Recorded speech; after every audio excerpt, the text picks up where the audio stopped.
Hello बच्चों, कैसे हैं आप सब? उम्मीद करती हूँ कि अच्छे होंगे। तो स्वागत है आप सभी का केवीआर लर्निंग क्लासेस में। तो आज हम लोग आ गए हैं फिर से इस वीडियो में। काव्य खंड के 2 चैप्टर को आज हम लोग इस वीडियो में पढ़ेंगे। तो आइए पढ़ते हैं। तो हम लोगों का आज का जो चैप्टर है वो 2 चैप्टर है 6 और 7, जिसका नाम है, पहला चैप्टर 6 जो है उसका नाम है जनतंत्र का जन्म। तो पाठ का क्या नाम है? जनतंत्र का जन्म। और इनके लेखक के बारे में भी हम लोग पहले जानते हैं। तो इनके लेखक कौन है? रचनाकार। इनके रचनाकार हैं राष्ट्रकवि रामधारी सिंह दिनकर जी। इस पाठ के लेखक कौन है? राष्ट्रकवि रामधारी सिंह दिनकर जी। तो इसके परिचय के बारे में हम लोग पहले जानते हैं, क्योंकि यहाँ से महत्वपूर्ण होता है क्वेश्चन। यहाँ से जो है अक्सर पूछे जाते हैं इनके जन्म के बारे में। तो देखिए, ये जो है कवि रामधारी सिंह दिनकर जी, इनका जन्म जो है वो हुआ था कब? तो आप लोगों को पता होगा कि 23 सितंबर 1908 ईस्वी को हुआ था, सिमरिया बेगूसराय बिहार में। और इनका निधन कब हुआ था ये भी आप लोगों को पता होगा कि इनका जो निधन है वो हुआ था 24 अप्रैल 1974 ईस्वी में। तो हम लोग, और इनकी माता का नाम क्या था? इन्हें जो है, इनकी माता का नाम था मनरूप देवी और इनके पिता रवि सिंह। तो ये जो है, इनको एक उर्वशी इनका जो कृति है उनके लिए इन्हें ज्ञानपीठ पुरस्कार मिला था। और इन्हें इनकी 4 संस्कृत में भी रचनाएँ हैं जिनके लिए इन्हें नोबेल नोबेल नहीं, पुरस्कार मिला था।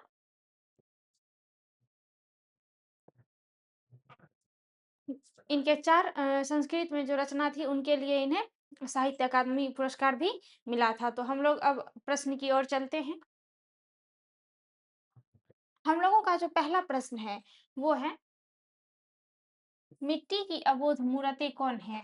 मिट्टी की अबोध मूरतें कौन है? तो ये जो हमारे पाठ है, जो जनतंत्र का जन्म, तो जनतंत्र का जन्म मतलब कि हमारे भारत जो आजाद हुए, जब गुलामी से के बाद जब हमारे देश आजाद हुए, तो उसके बारे में कवि का कहना है कि जनतंत्र का जन्म, जैसे कि जनतंत्र का, जनता का जो है अब अधिकार होगा, ना कि राजतंत्र नहीं रहेगा, अब लोकतंत्र हो जाएगा। तो इसीलिए कहा है कि जनतंत्र का जन्म इस पाठ का, इसीलिए ऐसा नाम है। तो पहला हम लोगों का क्या है प्रश्न, कि मिट्टी की अबोध मूरतें कौन है? तो पहला ऑप्शन क्या है? नेता। और दूसरा ऑप्शन क्या है? जनता। और तीसरा ऑप्शन है अधिकारी। और चौथा है मंत्री। तो देखिए, मिट्टी की अबोध मूरतें कौन है? जनता है। क्योंकि जब उस टाइम राजतंत्र चल रहा होता है तो वहाँ सिर्फ राजाओं का या उन लोगों का, अंग्रेजों का शासन था, वहाँ पे जनता का कुछ नहीं चलता था। जनता उनके अधीन थे, वो जो कहते थे वही करना पड़ता था। तो इसीलिए कहा गया है कि उस टाइम जो है जनता क्या थी? एक मिट्टी की मूरत के समान थी। उनका कुछ भी नहीं चलता था, जो उस टाइम वो लोग कहते थे, अंग्रेज लोग, वही करना पड़ता था। तो इसीलिए कहा गया है कि मिट्टी की अबोध मूरतें कौन है? जनता। जनता उस टाइम पे, उस समय मूरत की समान थी बस।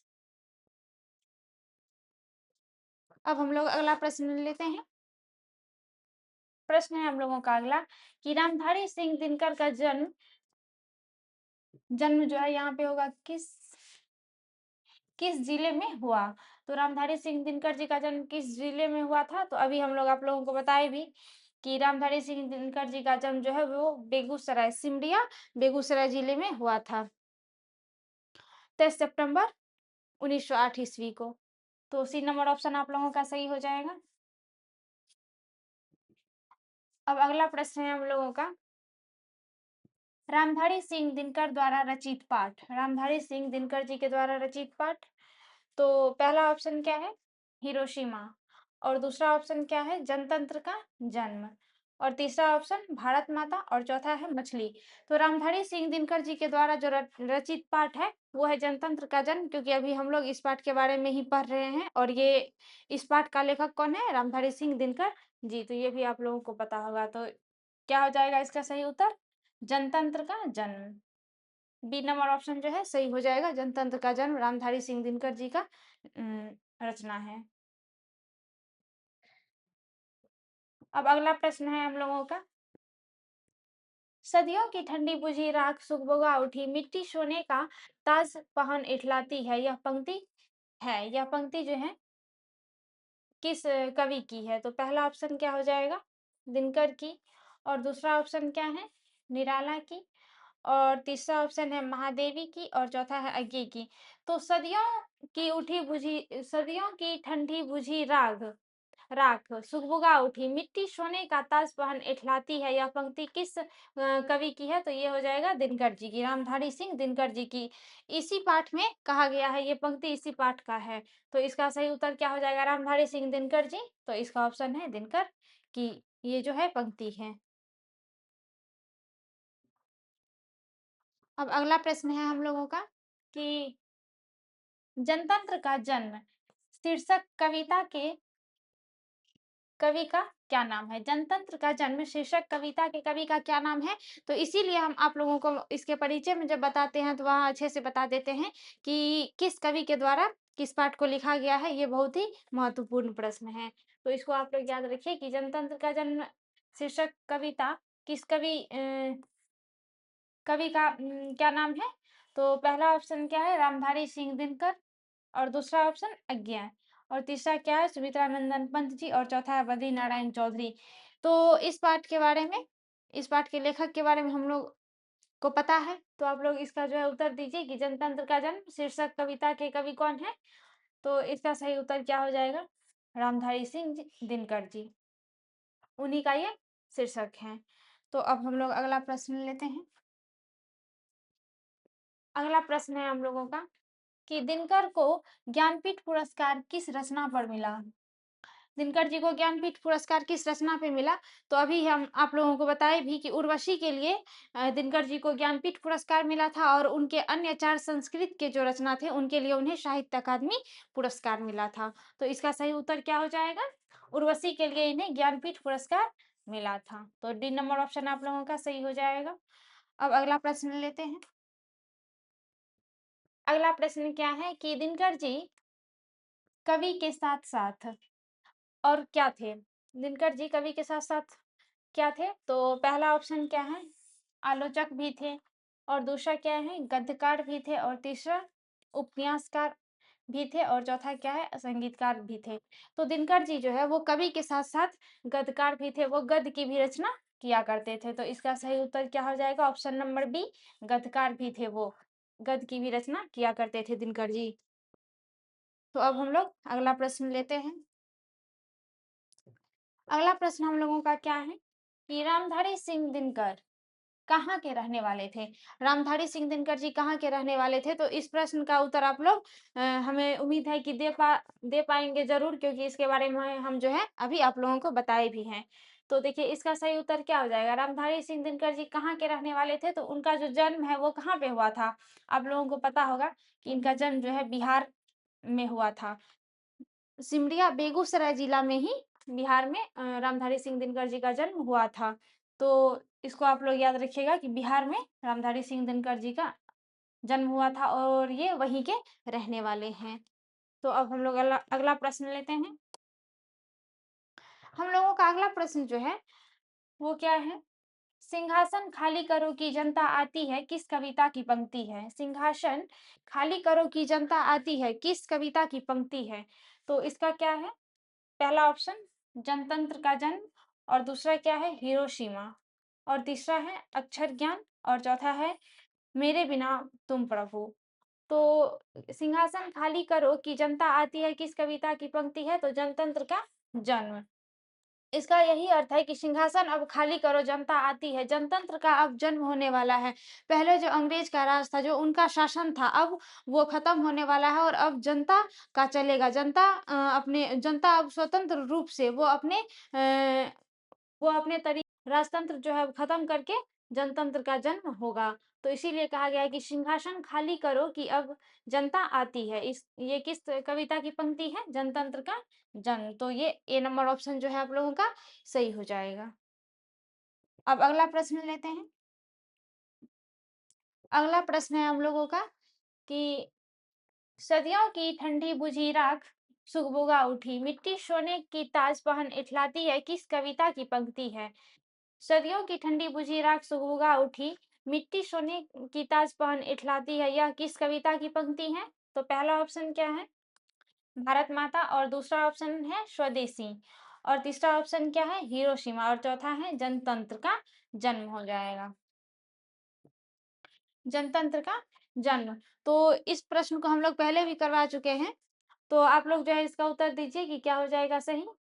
देखिए इसका सही उत्तर हो जाएगा डी नंबर ऑप्शन जनतंत्र का जन्म। ये जो है इसी पाठ की इसी कविता की ये एक पंक्ति है कि सदियों की ठंडी बुझी राख सुगबुगा उठी मिट्टी सोने का ताज पहन इठलाती है। तो इसका डी नंबर ऑप्शन जो है सही हो जाएगा। अब हम लोग अगले प्रश्न की ओर चलते हैं।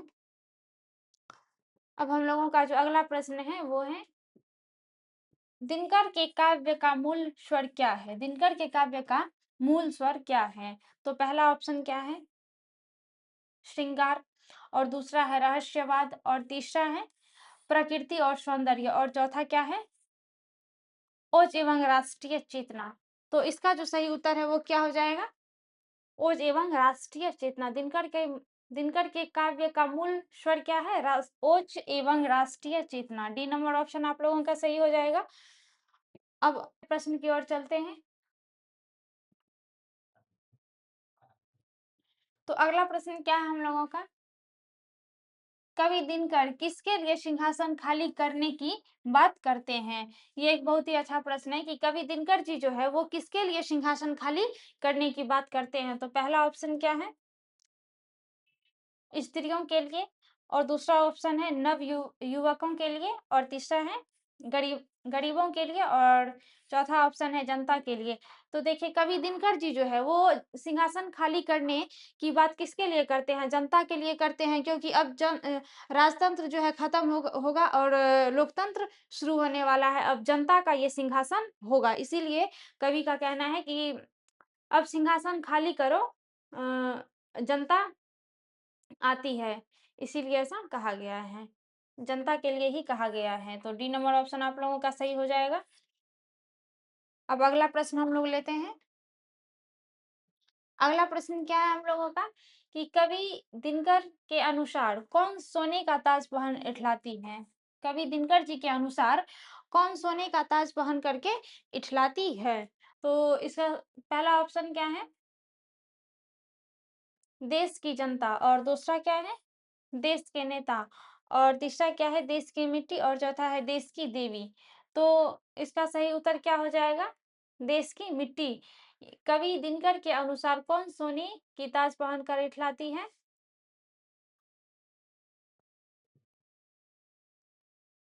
तो इसका सही उत्तर क्या हो जाएगा देश की मिट्टी जो है सोने का ताज पहन इठलाती है क्योंकि अब जो है देश आजाद हो चुका है स्वतंत्र हो चुका है। अब हमारी जो भारत भूमि है वो सोने का ताज मतलब कि उसके सर पे अब आ गया है ऐसा खुशी की बात ऐसा सोचा गया है कहा गया है। तो इसीलिए कहा गया है कि किसके अनुसार अब जो है सोने का ताज पहनकर इठलाती है तो देश की मिट्टी हो जाएगा।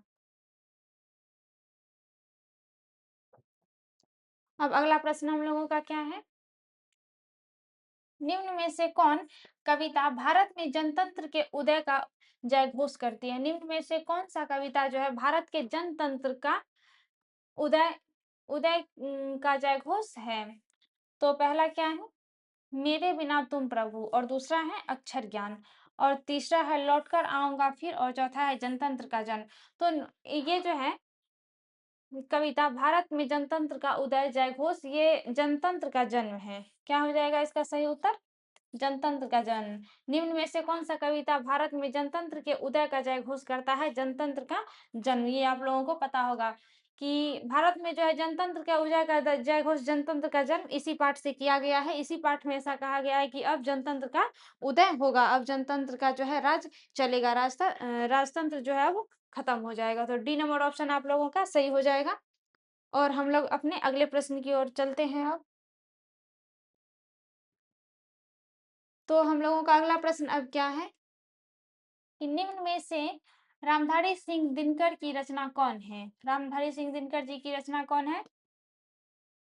पहला ऑप्शन क्या है पल्लव और दूसरा है चिदम्बरा और तीसरा ऑप्शन क्या हो जाएगा युगांत और चौथा है हुंकार।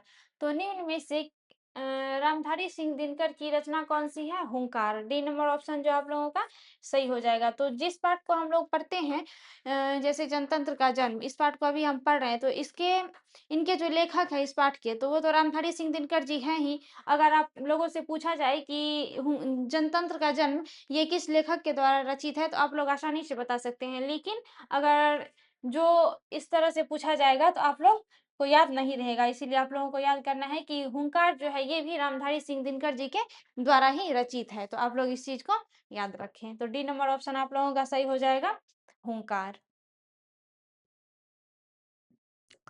अब हम लोग अगला प्रश्न लेते हैं। रामधारी सिंह दिनकर के पिता का क्या नाम था? तो इस प्रश्न का आप लोग उत्तर देने का प्रयास करें, क्योंकि हम इस प्रश्न के बारे में आप लोग को बता चुके हैं, जब परिचय बता रहे थे तो, कि रामधारी सिंह दिनकर जी के पिता का क्या नाम था? तो क्या हो जाएगा? पहला ऑप्शन है शिवराज सिंह और दूसरा क्या है? रवि सिंह और तीसरा है काशीनाथ सिंह और चौथा है रामराज सिंह। तो इसका सही उत्तर क्या हो जाएगा? B number option Ravi Singh. इनकी माता का नाम क्या था? इनकी माता का नाम मनरूप देवी और पिता रवि सिंह। तो बी नंबर ऑप्शन सही हो जाएगा आप लोगों का। अब अगला प्रश्न लेते हैं। और अगला प्रश्न हम लोग का क्या है कि निम्न में कौन राष्ट्र कवि है? तो निम्न में कौन राष्ट्र कवि है? तो इसका पहला ऑप्शन क्या है? अज्ञेय और दूसरा है कुंवर नारायण और तीसरा है वीरेंद्र डंगवाल और चौथा है रामधारी सिंह दिनकर।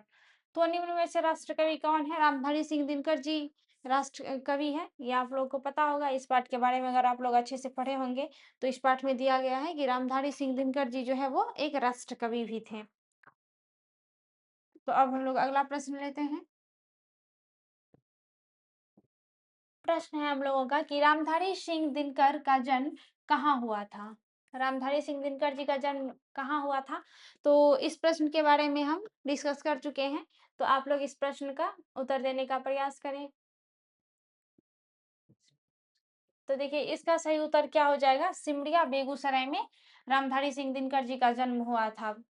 सिमरिया बेगूसराय जिला में जो कि बिहार में ही है, तो वहाँ पे जन्म हुआ था रामधारी सिंह दिनकर जी का 23 सितंबर 1908 ईस्वी को। तो आप लोग ध्यान में रखें। तो ए नंबर ऑप्शन जो है आप लोगों का सही हो जाएगा। अब हम लोग अगला प्रश्न लेते हैं कि रामधारी सिंह दिनकर किस वाद के प्रमुख कवि थे? रामधारी सिंह दिनकर जी किस वाद के प्रमुख कवि थे? तो इस प्रश्न का सही उत्तर क्या हो जाएगा? पहला ऑप्शन क्या है? प्रयोगवाद और दूसरा क्या है? कैप्सूलवाद और तीसरा ऑप्शन है छायावाद और चौथा है नकेलवाद। तो इसका सही उत्तर क्या हो जाएगा? सी नंबर ऑप्शन सही हो जाएगा, छायावाद। क्योंकि रामधारी सिंह दिनकर जी जो है वो छायावाद के कवि थे। तो सी नंबर ऑप्शन आप लोगों का सही हो जाएगा। और हम अगले प्रश्न की ओर चलते हैं अब। तो प्रश्न क्या है कि रामधारी सिंह दिनकर का जन्म कब हुआ था? रामधारी सिंह दिनकर जी का जन्म कब हुआ था? तो अभी हम लोग बताए भी हैं आपको कि रामधारी सिंह दिनकर जी का जन्म कब हुआ था? 1908 ईस्वी में। डी नंबर ऑप्शन जो है सही हो जाएगा। देखिए इस प्रश्न को जो है 2-3 बार रिपीट किया जा रहा है कि रामधारी सिंह दिनकर जी का जो जन्म है वो कब हुआ था और कहाँ हुआ था। तो इस प्रश्न को आप लोग ध्यान में रखें, क्योंकि ये पूछा जा सकता है। आप लोग देख रहे होंगे कि इस प्रश्न को बार-बार रिपीट किया जा रहा है। तो इसका नंबर डी नंबर ऑप्शन जो है सही हो जाएगा। तो जैसे हम लोग इस वीडियो में 2 पार्ट को पढ़ने वाले थे, तो पहला पार्ट जो हम लोग पढ़े 6 नंबर जनतंत्र, वो तो अब खत्म हो चुका है। तो अब हम लोग जो है इस पार्ट को पढ़ेंगे। तो देखिए हम लोगों का ये कौन-सा पार्ट है? 7वां पार्ट है हिरोशिमा। और इस पार्ट का नाम तो हिरोशिमा है और इनके रचनाकार कौन है? सच्चिदानंद हीरानंद वात्स्यायन अज्ञे। तो अब हम लोग इस पाठ को पढ़ेंगे। तो इस पाठ का जो हम लोग अब प्रश्न पहला लेते हैं।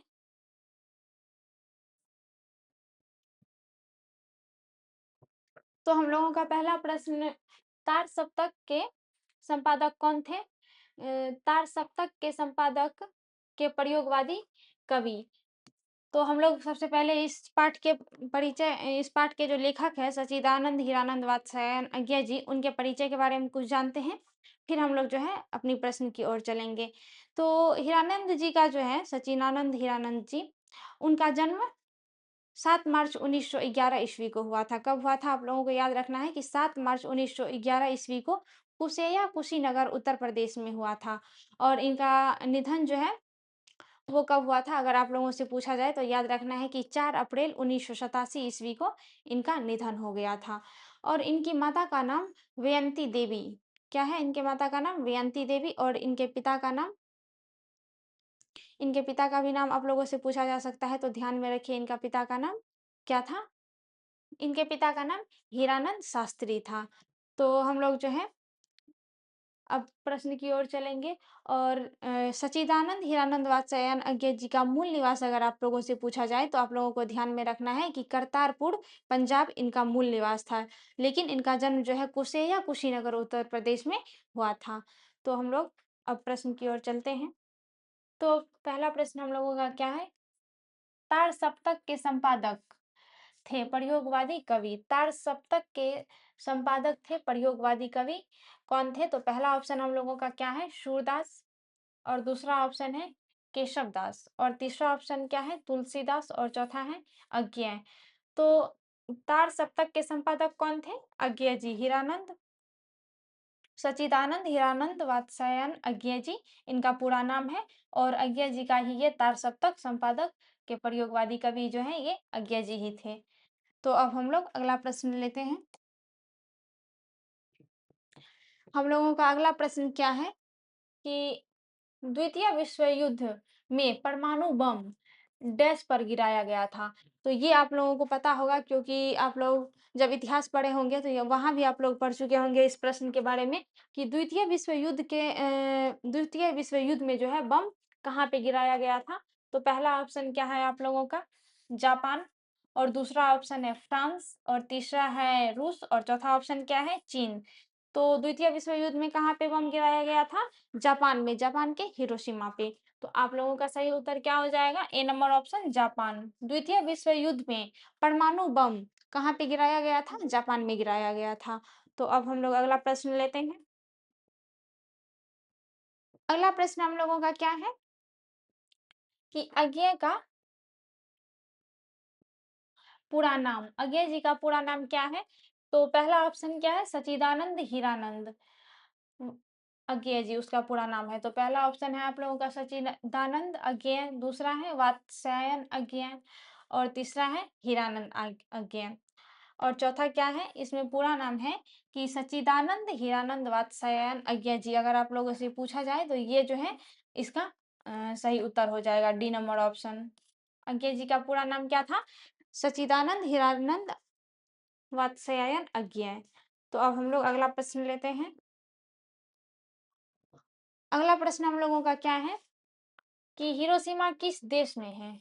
हिरोशिमा किस देश में है? तो पहला ऑप्शन क्या है? चीन। और दूसरा ऑप्शन है फ्रांस। और तीसरा ऑप्शन क्या है? जापान। और चौथा है जर्मनी। तो देखिए द्वितीय विश्व युद्ध में जो हिरोशिमा पे बम गिराया गया था वो कहाँ पे है? जापान में है। तो आप लोगों को ये याद रखना है कि हिरोशिमा किस देश में है? जापान में है, क्योंकि जापान में ही द्वितीय विश्व युद्ध में जो है बम गिराया गया था। तो वो हिरोशिमा जो है जापान में है। तो अब हम लोग अगला प्रश्न लेते हैं। क्या है प्रश्न कि उगते हुए सूरज का देश किसे कहा जाता है? उगते हुए सूरज का देश किसे कहा जाता है? पहला ऑप्शन क्या है? जापान को। और दूसरा ऑप्शन क्या है? नेपाल को। और तीसरा ऑप्शन भूटान को। और चौथा है ईरान को। तो उगते हुए सूरज का देश किसे कहा जाता है? जापान को कहा जाता है। आप लोग इस प्रश्न के बारे में ध्यान से याद रखिएगा इस प्रश्न को कि उगते हुए सूरज का देश किसे कहा जाता है? जापान को कहा जाता है। अब हम लोगों का अगला प्रश्न है। अब अगला प्रश्न हम लोगों का है कि नदी के द्वीप किस कवि की रचना है? नदी की द्वीप किस कवि की रचना है? तो पहला ऑप्शन क्या है? रामधारी सिंह दिनकर की, और दूसरा ऑप्शन है सुमित्रा नंदन पंत की, और तीसरा है कुंवर नारायण, और चौथा है सच्चिदानंद हीरानंद वात्स्यायन आज्ञे का। तो नदी के द्वीप किनकी रचना है, ये आप लोगों को ध्यान में रखना है कि ये भी जो है सच्चिदानंद हीरानंद वात्स्यायन आज्ञा जी के द्वारा ही रचित है, नदी के द्वीप। क्योंकि इनके द्वारा जो हम लोग पढ़ रहे हैं अभी हिरोशिमा, इनके अलावा भी कई रचनाएं की गई है, तो इसके बारे में आप लोगों को याद रखना है कि सच्चिदानंद हीरानंद वात्स्यायन आज्ञा जी नदी द्वीप के रचनाकार हैं। तो डी नंबर ऑप्शन जो है आप लोगों का सही हो जाएगा। अब अगला प्रश्न की ओर हम लोग चलते हैं। तो हम लोगों का अगला प्रश्न अब क्या है? सच्चिदानंद हीरानंद वात्स्यायन आज्ञा के पिता का क्या नाम था? सच्चिदानंद हीरानंद वात्स्यायन आज्ञा जी जो थे, उनके पिता का क्या नाम था? तो पहला ऑप्शन है डॉक्टर देव शास्त्री, और दूसरा ऑप्शन है डॉक्टर हीरानंद शास्त्री, और तीसरा ऑप्शन क्या है? विद्यानंद शास्त्री, और चौथा है वात्स्यायन शास्त्री। तो जब हम लोग परिचय के बारे में जान रहे थे, तो वहाँ भी हम आप लोगों को बताए हैं कि सच्चिदानंद हीरानंद वात्स्यायन अय्यर जी के पिता का नाम क्या है? तो आप लोगों को पता होगा, क्योंकि हम पहले भी बताए हैं कि हीरानंद शास्त्री जो है इनके पिताजी का नाम था, और इनके पिताजी का ही नाम इनके नाम में जुड़ा हुआ है कि हीरानंद शास्त्री जो है इनके पिता का नाम था। तो बी नंबर ऑप्शन आप लोग याद रखें। और अब अगला प्रश्न क्या है? धूप बरसी पर अंतरिक्ष में नहीं फटी। क्या है प्रश्न? कि धूप बरसी पर अंतरिक्ष में नहीं फटी। तो पहला ऑप्शन क्या है? कुआं से, और दूसरा ऑप्शन क्या है? दसों दिशाओं से, और तीसरा है मिट्टी से, और चौथा है आसमान से। धूप तो बरसी अंतरिक्ष में नहीं फटी, तो इसका सही उत्तर क्या हो जाएगा? मिट्टी से। क्योंकि जब मिट्टी से धूप बरसी, तो अंतरिक्ष में जो है ऊपर आसमान में कहाँ से ये होगा, फटेगी, क्योंकि धूप तो मिट्टी से बरसी है। तो सी नंबर ऑप्शन आप लोगों का हो जाएगा मिट्टी से। अब अगला प्रश्न हम लोग लेते हैं। अगला प्रश्न है कि शेखर एक जीवनी उपन्यास किसकी रचना है? शेखर एक जीवनी उपन्यास किसकी रचना है? तो पहला ऑप्शन हम लोगों का क्या है? जीवनानंद दास, और दूसरा ऑप्शन क्या है? सच्चिदानंद हीरानंद वात्स्यायन अज्ञे, और तीसरा ऑप्शन है रामधारी सिंह दिनकर, और चौथा है रैनर मारिया रिल्के।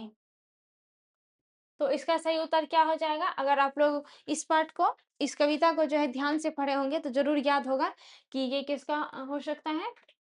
जीवनी एक उपन्यास है, ये उपन्यास किनके द्वारा रचित है? तो आप लोगों को याद रखना है कि ये जो है सच्चिदानंद हीरानंद वात्स्यायन अय्यर जी के द्वारा रचित है। तो अब हम लोग अगले प्रश्न की ओर चलते हैं। अगला प्रश्न हम लोगों का है, एक बूंद सहसा उछली किसकी रचना है? एक बूंद सहसा उछली, ये जो है किसकी रचना है? तो हम लोगों को इसके बारे में पता होगा कि ये किसका है। तो पहला ऑप्शन देखिए क्या है? अज्ञे जी, और दूसरा क्या है? गुरु नानक, और तीसरा है अनामिका, और चौथा ऑप्शन है वीरेन डंगवाल। तो इसका सही उत्तर क्या हो जाएगा? आप लोग इसका उत्तर देने का प्रयास करें। देखिए इसका सही उत्तर हो जाएगा हीरानंद वात्स्यायन अज्ञे जी। एक बूंद सहसा उछली, ये किसकी रचना है? वात्स्यायन जी की जो है रचना है। तो इसका सही उत्तर क्या हो जाएगा? अज्ञे, अज्ञे जी के द्वारा ही ये रचित है, एक बूंद सहसा उछली। तो आप लोगों को ध्यान में रखना है इस प्रश्न के बारे में। अब अगला प्रश्न हम लोगों का क्या है कि अज्ञे जी का जन्म जो है वो कब हुआ? अज्ञे जी का जन्म कब हुआ? तो पहला ऑप्शन क्या है?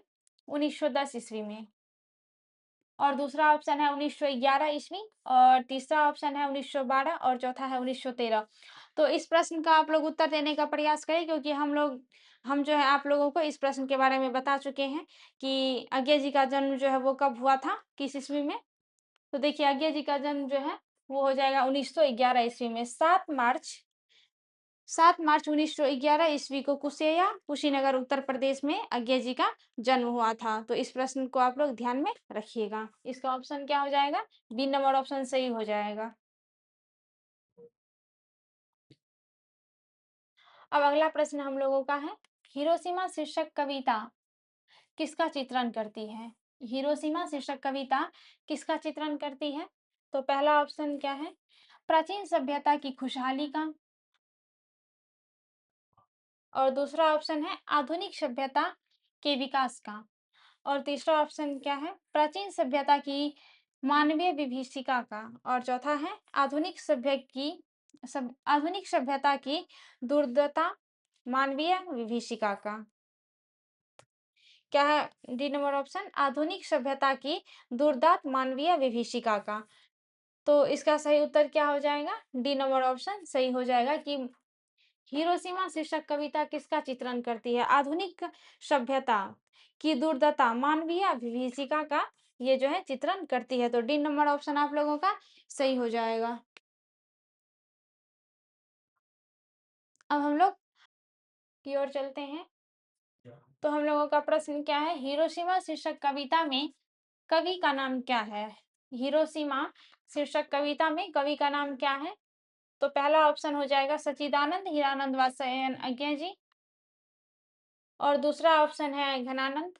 और तीसरा है कुंवर नारायण। और चौथा है अनामिका। तो देखिए इस प्रश्न का आप लोग जरूर उत्तर जानते होंगे और हम जो है इससे पहले बता भी चुके होंगे। तो इस प्रश्न का आप लोग उत्तर देने का प्रयास करें। ये इस प्रश्न के बारे में हम जो है आप लोगों को बता भी चुके हैं। तो हिरोशिमा शीर्षक कविता में कवि का क्या नाम था? तो इसका सही देखिए उत्तर हो जाएगा ए नंबर ऑप्शन सच्चिदानंद हीरानंद वात्स्यायन अज्ञा जी। अगर आप लोग किसी भी पाठ को पढ़ते हैं तो उस पाठ के लेखक के बारे में जरूर ध्यान रखें क्योंकि ये पूछा जाता है और ये महत्वपूर्ण प्रश्न है। तो अब हम लोग अगले प्रश्न की ओर अब चलते हैं। तो हम लोगों का क्या है अगला प्रश्न? पुष्पकरिणी किसकी रचना है? पुष्पकरिणी किसकी रचना है? तो पहला ऑप्शन क्या है? गुरु नानक की। और दूसरा है अनामिका।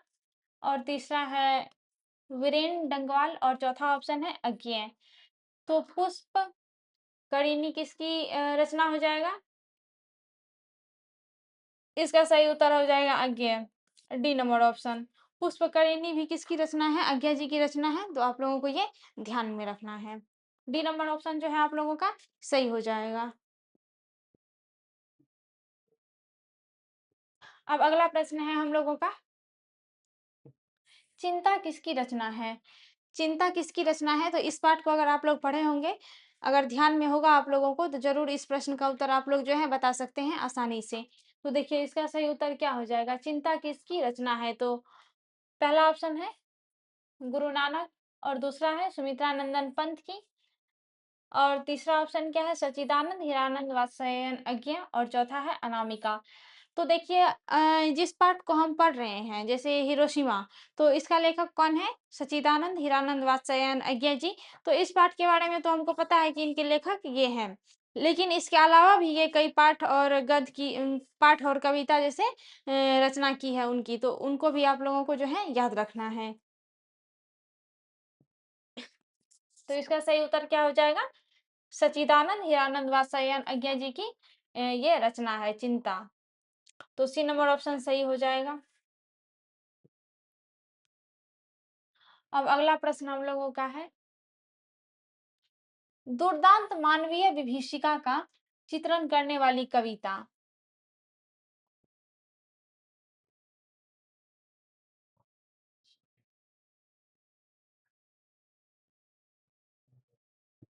दुर्दांत मानवीय विभीषिका का चित्रण करने वाली कविता कौन सी है? तो पहला ऑप्शन क्या है? एक वृक्ष की हत्या। और दूसरा ऑप्शन क्या है? अक्षर ज्ञान। और तीसरा है हिरोशिमा। और चौथा है जनतंत्र का जन्म। तो इसका क्या हो जाएगा सही उत्तर? दुर्दांत मानवीय विभीषिका का चित्रण करने वाली कविता कौन सी है? हिरोशिमा। तो सी नंबर ऑप्शन इसका सही हो जाएगा। अब हम लोग अगले प्रश्न की ओर चलते हैं। अगला प्रश्न है, हिंदी कविता में प्रयोगवाद का सूत्रपात क्या है? हिंदी कविता में प्रयोगवाद का सूत्रपात क्या है? पहला ऑप्शन है महादेवी वर्मा। और दूसरा ऑप्शन है राम इकबाल सिंह राकेश ने। और तीसरा ऑप्शन है दिनकर ने और चौथा है अज्ञे ने। तो हिंदी कविता में प्रयोगवाद का सूत्रपात किया है किसने? तो आप लोगों को इसका उत्तर याद रखना है, अज्ञे जी ने हिंदी कविता में प्रयोगवाद का सूत्रपात किया है। तो डी नंबर ऑप्शन आप लोगों का सही हो जाएगा और आप लोग इसको सही से ध्यान में रखें। अब हम लोग अगला प्रश्न लेते हैं। तो अगला प्रश्न हम लोगों का क्या है? किनके पिता एक प्रख्यात पुरातत्ववेत्ता थे? तो पहला क्या हो जाएगा ऑप्शन? सच्चिदानंद हीरानंद वात्स्यायन अज्ञे के, और दूसरा है सुमित्रानंदन पंत के, और तीसरा है रामधारी सिंह दिनकर के, और चौथा है कुंवर नारायण के। किनके पिता एक प्रख्यात पुरातत्ववेत्ता थे? सच्चिदानंद हीरानंद वात्स्यायन अज्ञे जी के पिता जो हैं वो एक पुरातत्ववेत्ता थे। तो आप लोगों को ये याद रखना है। तो ए नंबर ऑप्शन जो है आप लोगों का सही हो जाएगा। और हम लोग अब अगले प्रश्न की ओर चलते हैं। अगला प्रश्न हम लोगों का है साखी, यानी कि साक्षी शब्द का अर्थ क्या होता है? साखी का अर्थ क्या होता है? साक्षी। और इसका अर्थ क्या है? पहला ऑप्शन क्या है? असत्य, और दूसरा है सत्य, और तीसरा ऑप्शन है इसका क्या है? गवाही, और चौथा है सवेरा। तो इस प्रश्न का आप लोग उत्तर देने का प्रयास करें।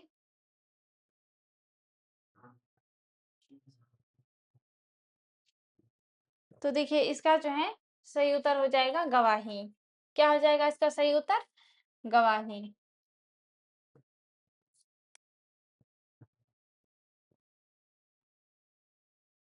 अब हम लोगों का अगला प्रश्न है कि सच्चिदानंद हीरानंद वात्स्यायन अज्ञे ने कितने कवियों का चयन तार सप्तक को पेश किया है? सच्चिदानंद हीरानंद वात्स्यायन अज्ञे ने कितने कवियों का चयन कर तार सप्तक को पेश किया है? तो इस प्रश्न के बारे में आप लोगों को जरूर पता होगा, क्योंकि इसका जो है सही उत्तर क्या हो जाएगा? पहला ऑप्शन 3 है, और दूसरा है 4, और तीसरा ऑप्शन 7 है, और चौथा है 9। तो इसका सही उत्तर क्या हो जाएगा? 7।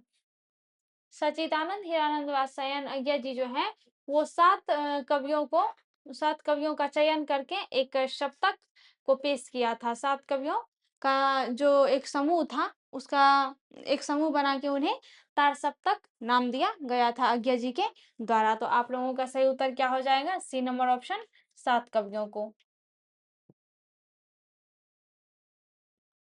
तो अब हम लोग अगले वीडियो में मिलेंगे। आज के लिए बस इतना ही। इस 2 चैप्टर में जितने भी महत्वपूर्ण प्रश्न थे उसको हम लोग करा चुके हैं, और अगले वीडियो में फिर से मिलेंगे अगले चैप्टर के साथ। तब तक के लिए धन्यवाद।